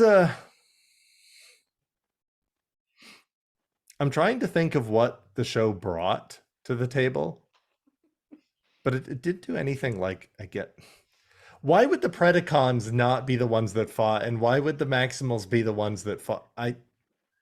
It's just kind of like opposite-y. What I lands. didn't- These aren't what I- the what I factions didn't- we grew up with, Cal. Okay, put it aside. They're Yeah, put different it characters aside. now. It's a sufficient amount of Energon. I liked some of them. I'm fine with Justin Primal's like voice. Can Yep. kind of dig it. Already do an impression of it. If I can do like an impression and get a feel for it, that means that there's a delivery. There's a distinction, right? And we were complaining that they don't have a distinction.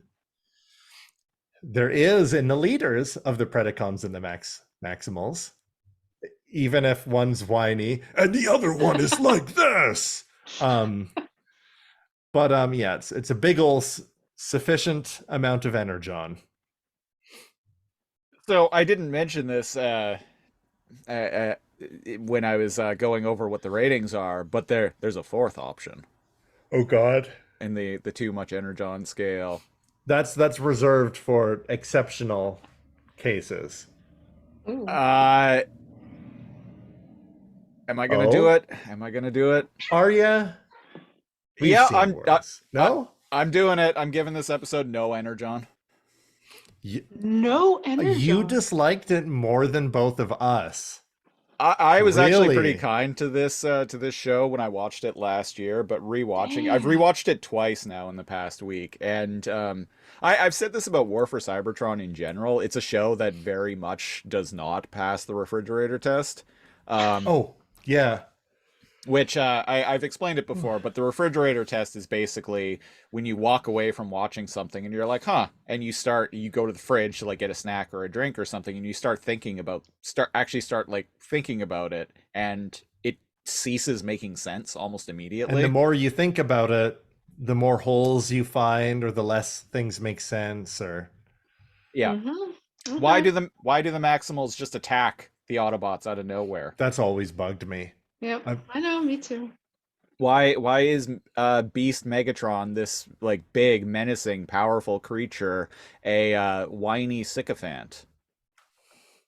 And that's not even like because like that's not even That's not me, exaggerating anything either. I know. and that's not even me complaining.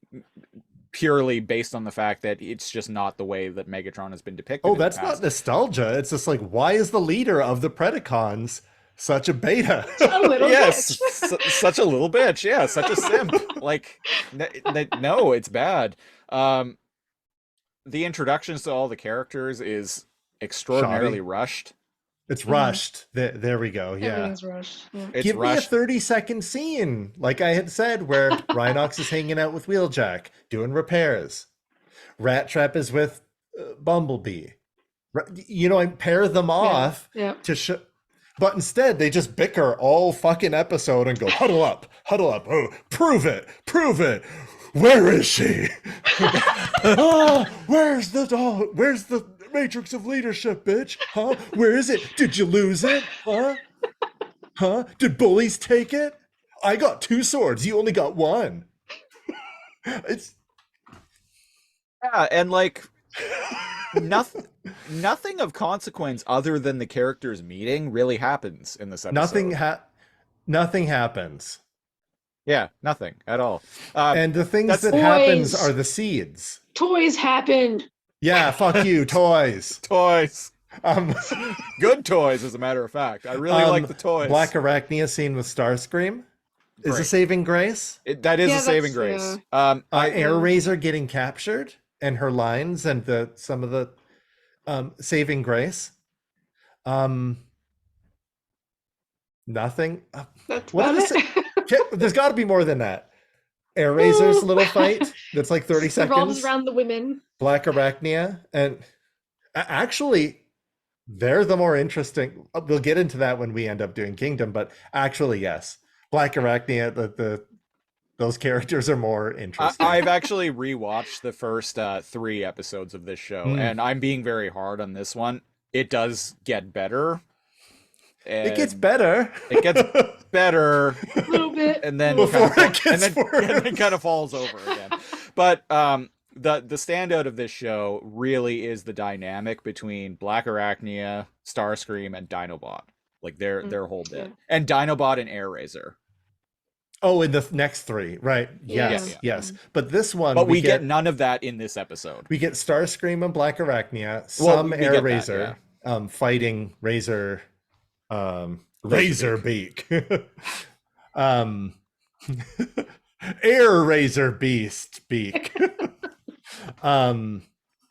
Razorbeak Maximus.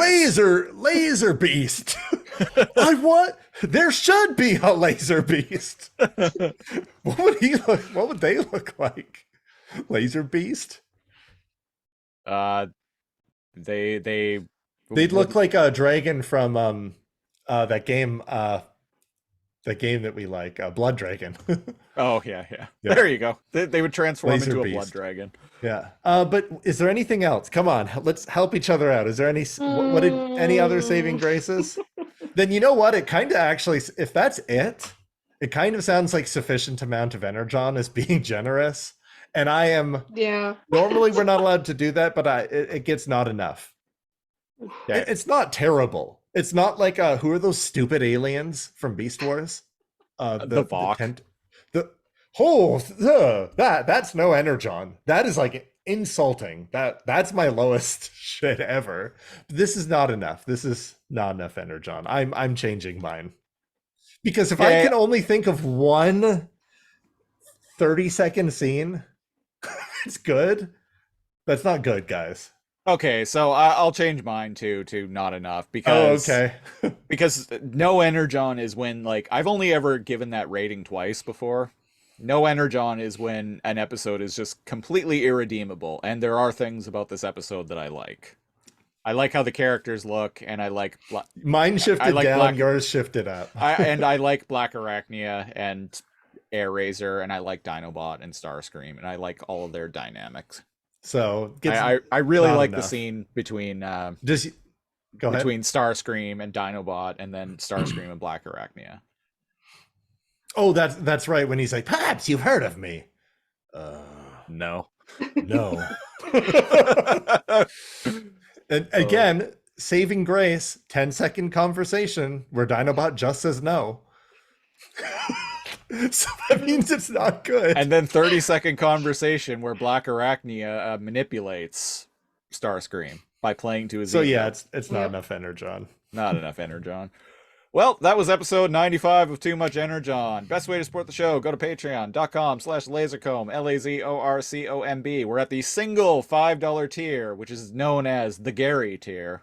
You get bonus preamble audio, and you get commentary tracks. You get our news and current events program, Lasercomb Tonight, and you also get the ability to pick a show for us to review a random episode of on our other podcast, the Lasercomb podcast. So if you want to get in on that, go to patreon.com/lasercomb. Follow the show on Twitter at Too Much Energon, or you can follow me on Twitter at Lasercomb, spelled the same way. Cal, you are at? And I'm at NeoCal, NEO_KAL. And Candice, where can people find you?